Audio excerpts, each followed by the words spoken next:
కృపాంజలి కార్యక్రమానికి ప్రేమతో మేము ఆహ్వానిస్తున్నాం.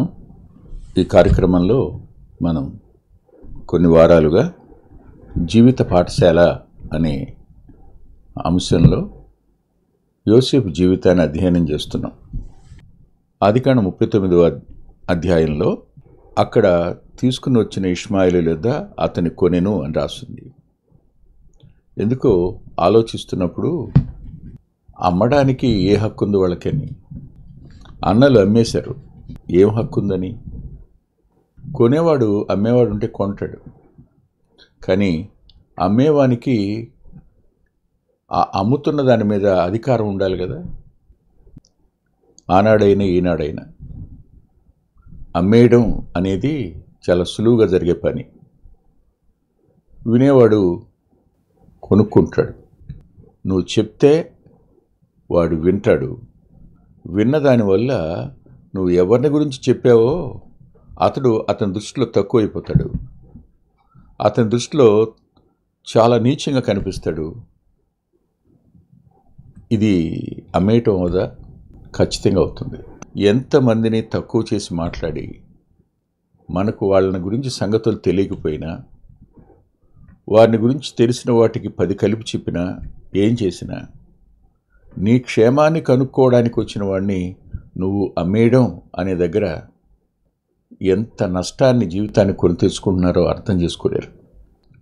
అది మేలు కోసమే దేవుడు సంకల్పించిన కీడు చేయడానికి సాధనాలైన వారికి తప్పనిసరిగా ఇబ్బంది ఎదురవుతుందనేది మీరెప్పుడు మర్చిపోవద్దు. ఆలోచించండి. యోసేపును అమ్మాక యోధా తన ఇంటిని విడిచి అదుల్లామీను యుద్ధ ఉండటానికి వెళ్ళిపోయాడు. ఏమేర్పడింది?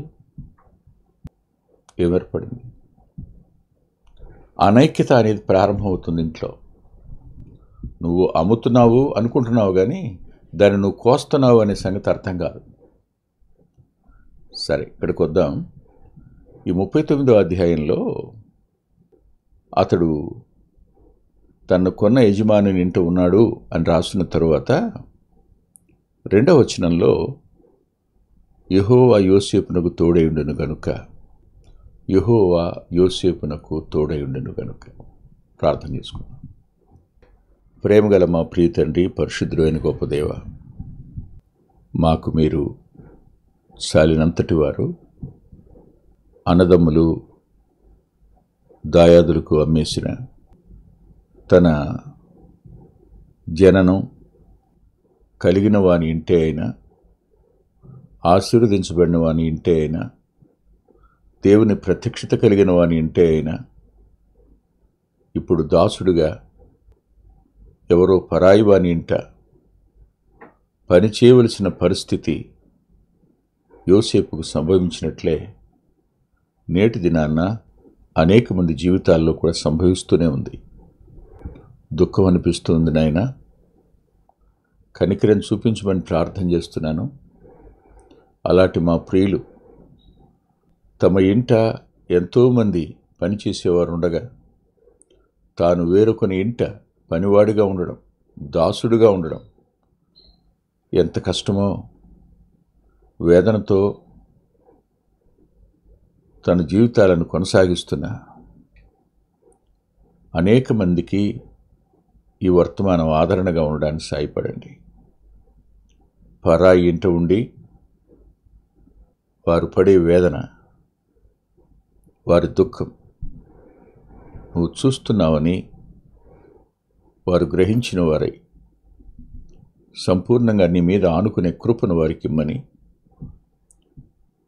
నీ కృపాహస్తాలకే వింటున్న మా ప్రియులను అప్పగించుకుంటూ మా సమయాన్ని దీవెనగా మార్చుమని యేసుక్రీస్తు ప్రభు వారి పేరట ప్రార్థిస్తున్నాం తండ్రి. ఆమేన్. దేవుడు ఒక వ్యక్తికి తోడుగా ఉండాలి, దేవుడు తోడుంటే చాలు, ఇంకెవరు లేకపోయినా పర్వాలేదు అని అనుకుంటాం, బోధ చేస్తూ ఉంటాం, ఎవరో చెప్పగా వింటూ ఉంటాం కూడా. దేవుడు తోడుగా ఉండడానికి ఏవైనా షరతులు ఉన్నాయా అనే ఆలోచన ఒకటి మనసులోకి వస్తే ఖచ్చితంగా ఉన్నాయనిపిస్తుంది. నేను 1, 2, 3 వచనాలు మీ ముందుంచుతాను. దయచేసి మీరు రండి. ఎజ్రా గ్రంథం 8వ అధ్యాయం 22వ వచనం. ఆయనను ఆశ్రయించు వారందరికీ మా దేవుని హస్తము తోడుగా ఉండును. ఆయనను ఆశ్రయించటం అనేది దేవుడు తోడుగా ఉండడానికి, ఆయన హస్తం తోడుగా ఉండడానికి కారణం. ఎవరున్నారు? అమ్మ లేదు, నాన్నకు దూరం అయ్యాడు, ఇంటికి దూరం అయ్యాడు, అన్నదమ్ములకు దూరం అయ్యాడు. సహాయం చేసేవారు ఎవరున్నారు? అన్నదమ్ములే శత్రువులై అమ్మేస్తే ఎవరు సహాయం చేస్తారు? యోసేపుకున్న ఒకే ఒక ఆప్షన్ తన తండ్రి దేవుడు. ఒకే ఒక ఆప్షన్ దేవుణ్ణి ఆశ్రయించడం. అంటే ఇంకా తాను కొనుక్కున్న వారి దగ్గర నుంచి బయటకు వెళ్ళిపోవడం అనేది జరిగే పని కాదు. వాళ్ళు వెళ్ళనివ్వరు, వెళితే ఏం జరుగుతుందో కూడా తెలుసు. ఆనాటి సమాజంలో అమ్మబడిన బానిస పారిపోతే చంపేయచ్చు. అందువల్ల ఎవరి వైపు చూడాలి? యోసేపు అంతరంగంలో వెళ్ళాలని లేదనుకుంటున్నారా మీరు? వెళ్ళిపోతే ఎంత బాగుండో అని ఎవరనుకోరు? ఎవరైనా అనుకుంటారు. మీరు చూడండి, కొన్నిసార్లు మనం అలాంటి పరిస్థితిలో ఉన్నప్పుడు అక్కడి నుంచి ఎలాగైనా బయటకు రావాలి అని ఆలోచిస్తుంటాం, కానీ రాలేం. యోసేపు కూడా ఆ ఇంట ఉన్నప్పుడు కూడా అతని మనసులో ఏముండి ఉండాలి అనంటే, దయచేసి చూడండి 40వ అధ్యాయం 15వ వచనంలో, నేను హెబ్రీయుల దేశంలో నుండి దొంగిలించబడి తిని అది నిశ్చయము అనేమాట. అవునా? నేను దొంగిలించబడ్డాను, నేను అమ్మివేయబడ్డాను అంటాడు. నన్ను గురించి మాట్లాడి ఈ ఇంటిలో నన్ను బయటికి రప్పించు అంటాడు. నేను దొంగిలించబడ్డాను, నేనున్న ఇంట్లో నుంచి బయటికి రప్పించు. చెరసాలైనా పొతిఫరిలైనా తన యొక్క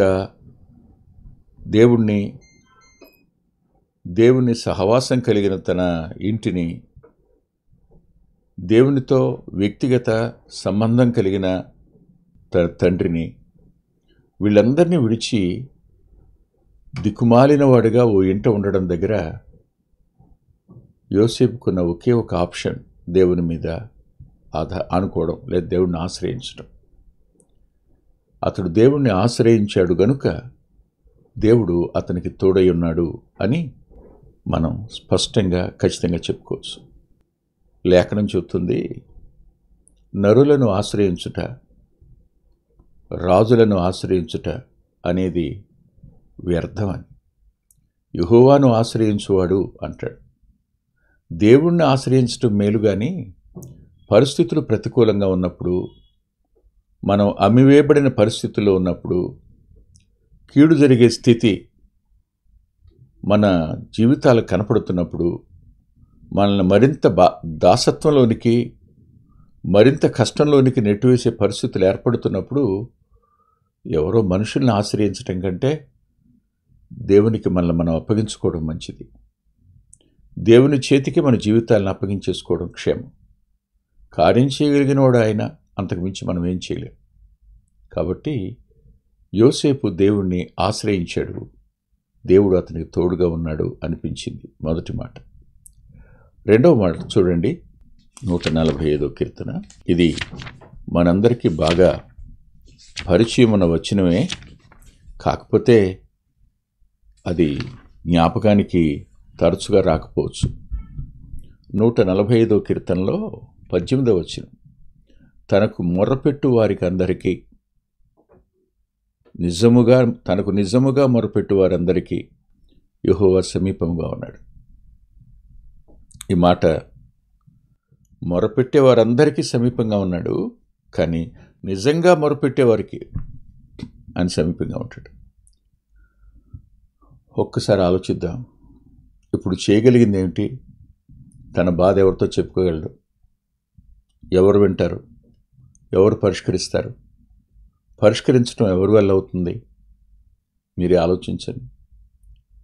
పరాయి ఇంటూ ఉన్నాడు, పనిచేసేవాడుగా ఉన్నాడు. నేను ఇలా అమ్మబడ్డానండి, నంటే మా అన్నదమ్ములు అమ్మేశారండి పొతిఫరు చెప్పుకుంటాడా?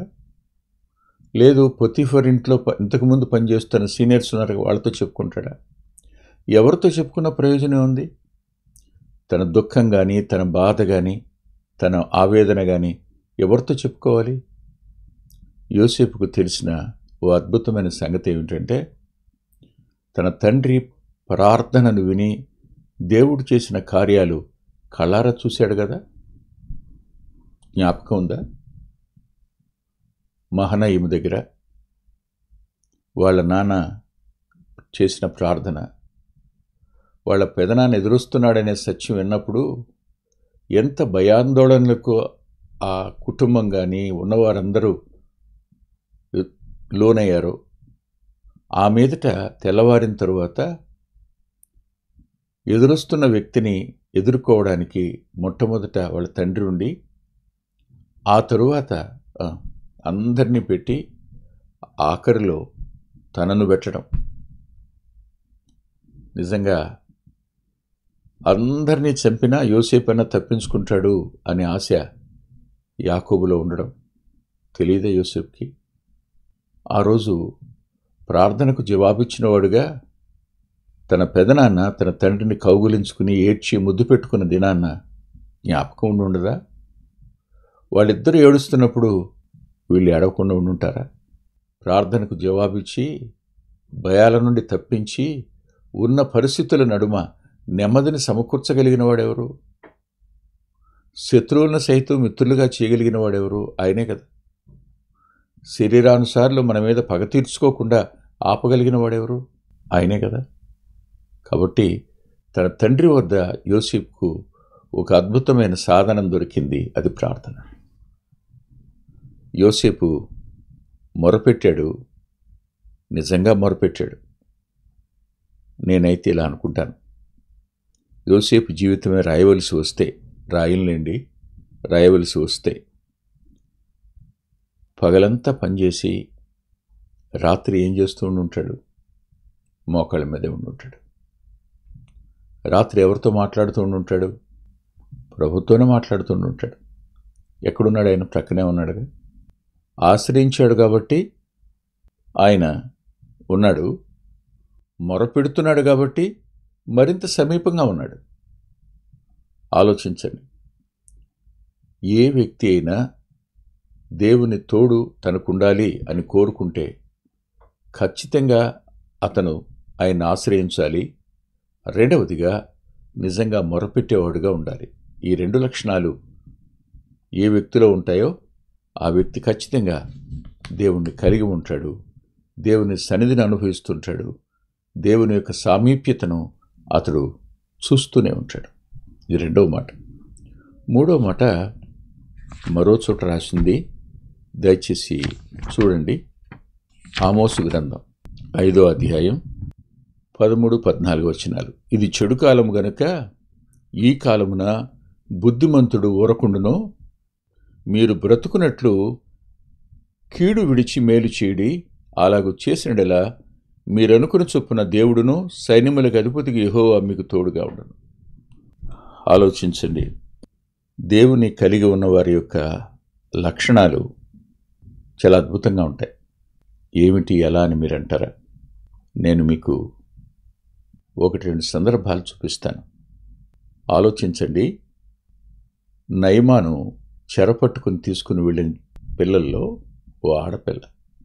సహజంగా చెరపట్టి తీసుకుని వెళ్ళిన వాళ్ళకి కీడు చేయాలనిపిస్తుందా, మేలు చేయాలనిపిస్తుందా? కీడే చేయాలనిపిస్తుంది.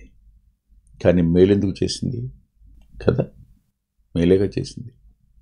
అదే రీతిగా బబులోనుకు చెరగను పోయాక రాజు చస్తే బాగుండని కోరుకుంటాం కదా, కానీ అతను మేలెందుకు కోరుకున్నాడు?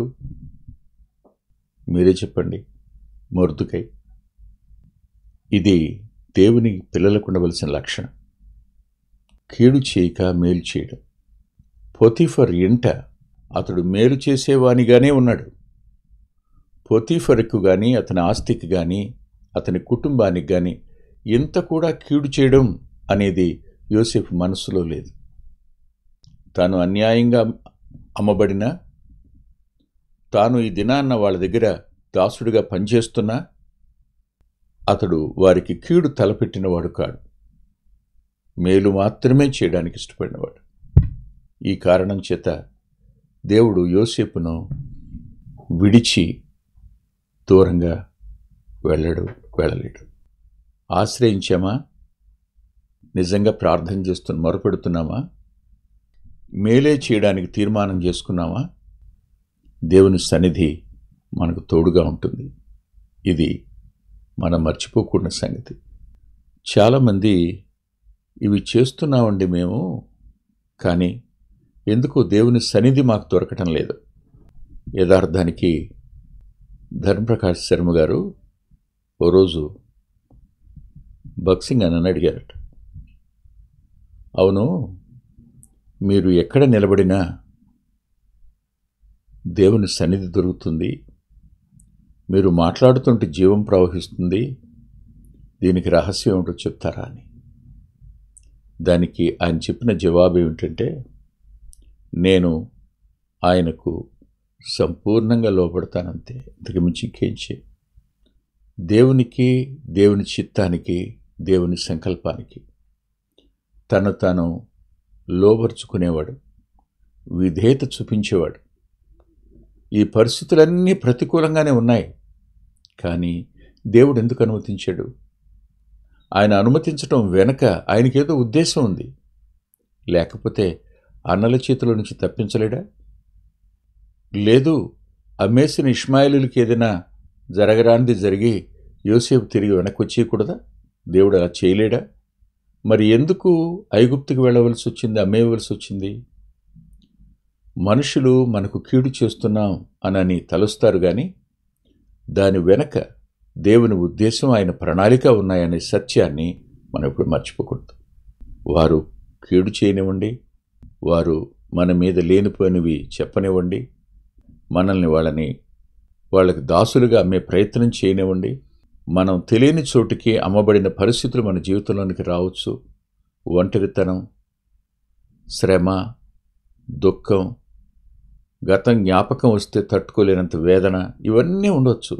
కానీ వీటన్నింటికి మించి దేవుడే అనుమతించాడు. దేవుని అనుమతి లేకుండా జరగలేదు. ఇందులో నా తప్పిదం ఏమైనా ఉంది అంటే నాకు వచ్చిన కలలు చెప్పడం, ఇదొక్కటే నేను చేసిన తప్పిదం, ఇంతకు మించి ఇంకేం లేదు. అది చెప్పటం వల్ల వాళ్ళ కోపం పెరిగింది. ఒకవేళ మా నాన్న తప్పిదం ఏదైనా ఉంటే ఆయన నాకు విచిత్రమైన అంగి కుట్టించటమే. ఇది వాళ్ళకి కంటగింపు అవుతుందని మనం ఊహించలేదు కదా. కానీ ఈ తప్పులైనా ఇవైనా, మన చేత జరిగిన పొరపాట్లైనా, ఇప్పుడు వెళుతున్న మార్గంలో ఆయన మన కోసం ఒక ప్రత్యేకమైన ప్రణాళిక కలిగి ఉన్నాడని మనం స్పష్టంగా గుర్తించవచ్చు. ప్రభు భూమి మీదకి రక్తమాంసాల్లో పాలువాడై వచ్చినప్పుడు ఇలాగే ఆయన అవమానించబడలేదా? ఆయన విమర్శించబడలేదా? ఆయన నిందించలేదా? ఆయనను అవమానించలేదా? ఆయన్ని అనరాని మాటలు అనలేదా? వేదన చెందేట్టు చేయలేదా? సిలువ వేసి చంపేద్దాం అనుకోలేదా? చంపేలేదా? కానీ ఏం చేయగలిగారు? వాటన్నిటినీ ఆయన ఎందుకు అనుభవించాడు? తండ్రి చిత్తము నెరవేర్చుట నాకు అన్నము అంటాడు ఆయన. నేను నా తండ్రి చిత్తం నెరవేర్చడానికే వచ్చాను అన్నాడు. భూమి మీద నీ మనసులో దేవుని చిత్తం నా జీవితంలో నెరవేరని అని నీవు ఆయన్ని ఆశ్రయిస్తే, ఆయనకు మొరపెడితే, మేలు చేయడానికి నువ్వు తీర్మానించుకుంటే ఖచ్చితంగా దేవుడు నిన్ను విడిచిపెట్టడు. ఈరోజైనా ప్రభువును నీ జీవితంలోనికి రమ్మని అడుగు. ఆయన నీకోసం ప్రాణం పెట్టి తిరిగి లేచినవాడు, సజీవుడుగా ఉన్నవాడు, నీ ప్రక్కనే నిలిచినవాడు. తల్ల వంచండి, ప్రార్థన చేసుకో. ప్రేమ కలిగిన మా ప్రియ తండ్రి, పరిశుద్ధుడు అయిన దేవా, అనుమతించిన సమస్తం మీరు మా నిత్య మేలు కోసమేనని కృతజ్ఞత చెల్లిస్తున్నాం. మనుషులు మమ్మల్ని అపార్థం చేసుకున్న, కీడు చేయడానికి పూనుకున్న, వారు కుతంత్రం పన్ని నష్టం జరిగించిన, దానంతటిని చూస్తున్నవాడవని, నీవే పరిష్కారం చేసేవాడవని మా ప్రియులు గ్రహించిన వారై మిమ్మను అంగీకరించడానికి వారి అంతరంగాలలో మీ ఆత్మకార్యం జరగనిమ్మని, సొంత వారే రక్త సంబంధులే యోసేపును బాధపెట్టినట్టు సొంత వారి చేత బాధపడుతూ దుఃఖం గుండా ప్రయాణిస్తున్న మా ప్రియులందరినీ ఓదార్చమని, కనికరం చూపమని యేసుక్రీస్తు ప్రభు వారి పేరిట ప్రార్థిస్తున్నాం తండ్రి. ఆమేన్. ప్రభు చిత్తమైతే వచ్చే వారం కలుసుకుందాం. అద్భుతమైన పుస్తకాలు అందుబాటులో ఉన్నాయి. అందులో అంత్యోక్ మినిస్ట్రీస్ నుంచి ప్రచురితమైన మీ ఆత్మీయ క్షేమానికి మేలు కలుగు చేసే పుస్తకాలు, మీ ఆత్మలను దేవుని కొరకై ఉజ్జీవింపచేసే పుస్తకాలు, ప్రభువులాగా జీవించడానికి ప్రేరేపించే పుస్తకాలను దైవాత్మ సహాయంతో రాయటం జరిగింది. పిల్లల కొరకై చిత్రీకరించబడిన 5 DVDలు అందుబాటులో ఉన్నాయి. ప్రతి DVD పిల్లలను దేవుని కొరకు ఎంతగానో విశ్వాసాన్ని పెంపొందింపజేసేవిగాను, ఆసక్తిని కలిగించేవిగాను, ఆత్మలో ప్రభువుని హత్తుకునేట్టు చేసేవిగాను ఉన్నాయి. ఈ మధ్యన వెలువడినటువంటి ఆ DVD సాధనం, అది మీ పిల్లలకు ఎంతైనా మేలు చేస్తుంది. ఆ పాటలను మీరు చూస్తున్నారు. వాటన్నిటినీ మీరు పొంది ఆత్మీయంగా మేలు పొందాలని ఒక దైవ సేవకునిగా మీకు మనవి చేస్తున్నాను. 6వ పిల్లల DVD సమయం అందుబాటులో ఉంది. 5 చూసిన వారు 6వది కూడా మీ పిల్లలకు చూపించి మీరు చూచి అంతరంగంలో దేవుని స్తుతిస్తారని నమ్ముతున్నాను. తప్పకుండా ఈ DVDలను తీసుకోండి. 2018వ సంవత్సరం తెలుగు VBS DVD దాహం, పిల్లల ఆత్మీయ క్షేమం కోసం 10 పాటలతో దృశ్యరూపకంగా దీన్ని తయారు చేయడం జరిగింది. తప్పనిసరిగా ఈ DVD తీసుకోండి. పిల్లలకు వీటిని పరిచయం చేయండి. ఈ పాటలు మీ పిల్లలకు నేర్పండి. మీ సండే స్కూల్లో ఈ పాటలు నేర్పడం మర్చిపోకండి. నూతనంగా వచ్చిన పిల్లల DVD ఐక్యత అనే టైటిల్ పెడదామనుకున్నాం, కానీ కలిసి ఉందాం అనేటువంటి టైటిల్ని పెట్టడం జరిగింది. కలిసి ఉందాం, అది పిల్లలకు ఎంతో ప్రయోజనకరమైన DVD. దానిని మీరు పొంది మీ పిల్లల ఆత్మీయ క్షేమాన్ని ఖచ్చితంగా చూస్తారని నేను నమ్ముతున్నాను. ఆ DVDని మీరు సంప్రదించి పొందవచ్చు. సాధు సాల్మన్ గారి జీవితం, ఆయన గోదావరి నది దగ్గర ఒక ఆశ్రమాన్ని స్థాపించి అనేక మందిని ప్రభువులోకి నడిపినవారు, అనేక మంది జీవితాలను ఆయన ప్రోత్సహించినవారు. ఎంతో ప్రోత్సాహకరమైన ఈ జీవితాన్ని చదివి మీరు తప్పకుండా ఆత్మీయమైన మేలు పొందుతారు. ఎంతో దిద్దుబాటు ఈ పుస్తకం మూలకంగా జరుగుతుంది. తప్పకుండా చదవండి. గత 30 సంవత్సరాలుగా, ఇది 31వ సంవత్సరం, క్రీస్తు సువార్త పత్రిక అనేక మంది ఆత్మీయ ఆకలిని తీరుస్తున్నటువంటి మాసపత్రిక. ఈ పత్రికను మీరు పొంది మీ ఆత్మీయ జీవితాలకు మేలు కలుగు చేసుకుంటారని హృదయపూర్వకంగా మీకు సిఫార్సు చేస్తున్నాను.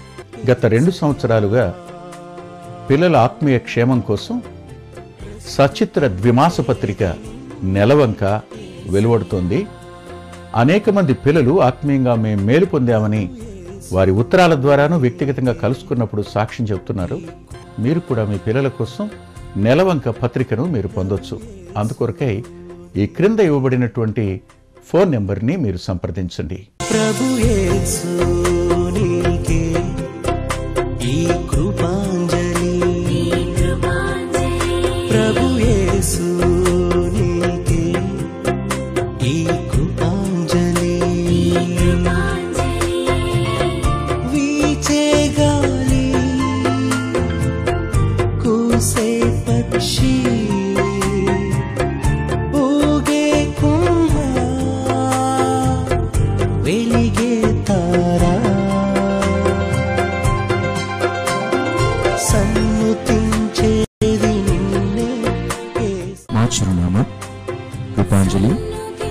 బ్రదర్ పిల్లా వెంకటరత్నం, రామచంద్రపురం రోడ్, గుడివాడ, కృష్ణా జిల్లా, ఆంధ్రప్రదేశ్. అవర్ అడ్రస్ ఉపాంజలి, బ్రదర్ పిల్లా వెంకటరత్నం, రామచంద్రపురం రోడ్, గుడివాడ, కృష్ణా డిస్ట్రిక్ట్, ఆంధ్రప్రదేశ్.